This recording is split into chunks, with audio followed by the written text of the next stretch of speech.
Assalomu alaykum. Ushbu videoni ko'rayotganlar. Bizaga Farg'ona viloyatidan singlimiz Feruza keluvdilar.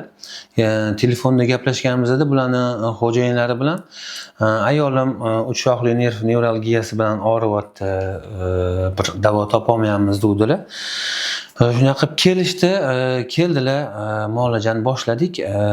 Bu videoni olishimizga bir asosiy sabab tashxisda ozgina xatolik bo'lgan. Ya'ni uch shoxli nevralgiya deyilgan edi menga bu telefon bo'lganda. Hozir bularda uch shoxli nevralgiya emas, yaziko-glotnichniy tomirda nevralgiya bo'lgan. Ya'ni yutinishimizni vazifasini bajaruvchi nerv tomirimizda. Hozir simptomlarini o'zlari aytib bersalar, ozgina o'tib bermoqchilar. O'shandan ma'lum bo'ladi, что masalan uch shoxli nevralgiyasida yuz, burun atrofi, pastki mana jag', milk, tish, ya'ni til yarmi o'sishi mumkin. Bularda naborot, yuzda hech narsa yo'q. Naborot pastda tomoqda, quloqga qarab ichkaridan bir nevralgiya bo'lgan. Assalomu alaykum, meni ko'rib turgan yurtdoshlar. Menga o'xshab nevralgiyadan joni og'riyotgan, dard tortayotgan dardoshlarim. Men Farg'onadan dardimga shifo izlab shu yoqqa keldim. Mana bu kasalim 2021-yilda boshlangan.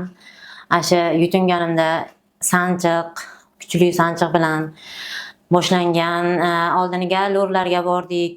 Keyin ma'lum bir 2 oy, 3 oy o'tgandan keyin yana davom etaverdi. Har qayta ulanganda kuchliroq o'tgan safargidanda balandroq og'riq bilan kelaverdi. Keyin lurlar bizdan muammo yo'q, nerv patologga boring deyishdi. Taxminan 15-20 tacha nerv patologlarga ko'rindim, lechenialarini oldim. Jicha sal og'riq qolgandek bo'ladi, yana davom etaveradi. Keyin nerv patologlar nevroxirurgga ko'rining deyishdi. Nevroxirurglarga ko'rindim, lecheniya oldim.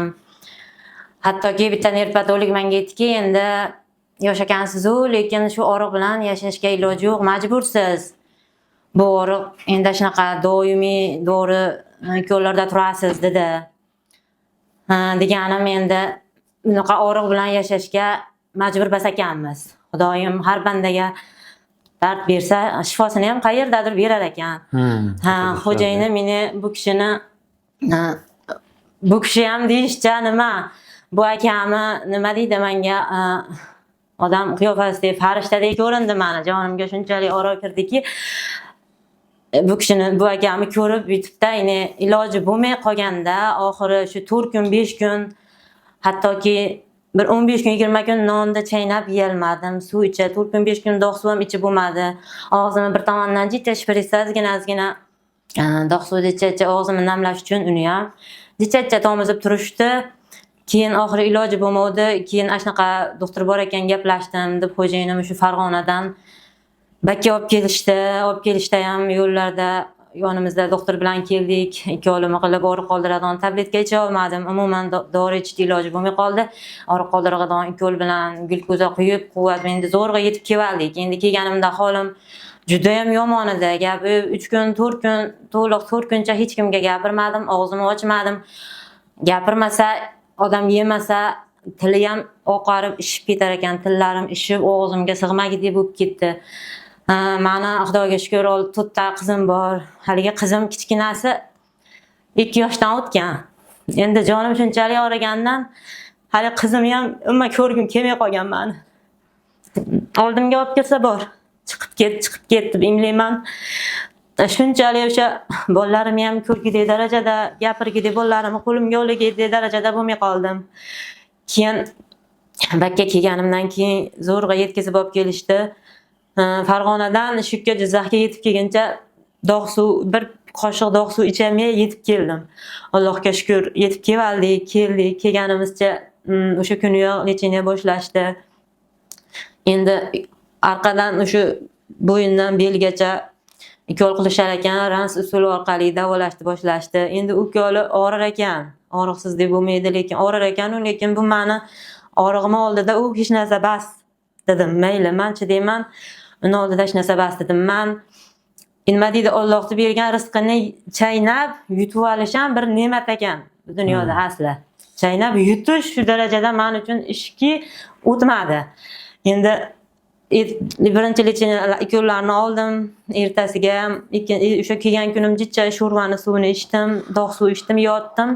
Ertasiga ertalab ikkinchisini qilishdi, uchinchisini qilishdi. Uchinchi kuni ine jicha gapirdim. O'sha 15 kun, 20 kun taxminan tishimni yuvmadim, yuvalmadim. Nimaga tishimni og'zimni ochib bo'lmay qoldi. Keyin 3-kuni bitta tishlarimni yuvdim, Allohga shukr. Dardimga shifo topdim.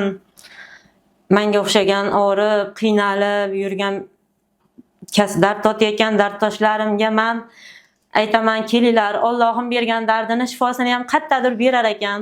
Odam harakat qilib izlansa, bu akamni aytyapman-u, men uchun doktoram demayman. Alloh menga odam qiyofasida farishta dedim, jonim og'rig'iga. Yo'q, meni ko'zimga xuddi farishtadek ko'rindi.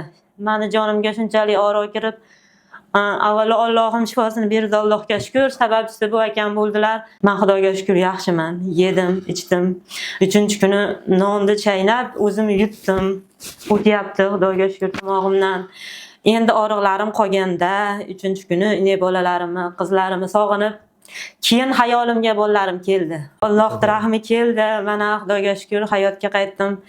Demoqchiman, bu og'riq bilan yashashga biz majbur bas ekanmiz.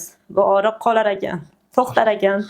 Faqat harakat qilish kerak ekan. Odam bunaqa yaxshi doktorlarimiz ko'paysin iloyim. Amin, amin. Allohim umri rizqingizga baraka bersin. Avvalo sizni yaratib, tug'ilishingizga sababchi bo'lib, katta qilib, o'qitib, ilmli odamlarga shunaqa mehribon, shirin so'z qilib tarbiyalagan ota-onasini Allohim rahmatiga olgan bo'lsin. Rahmat. Umri rizqingizga baraka bersin, aka. Aytganingiz kelsin, rahmat. Allohim bolalaringiz vaqtini bersin. Bizga qilgan, menga o'xshagan qiynalib yashayotgan bemorlarni joniga oro kirganingiz bolalaringizdan qaytsin ilohim. Rahmat.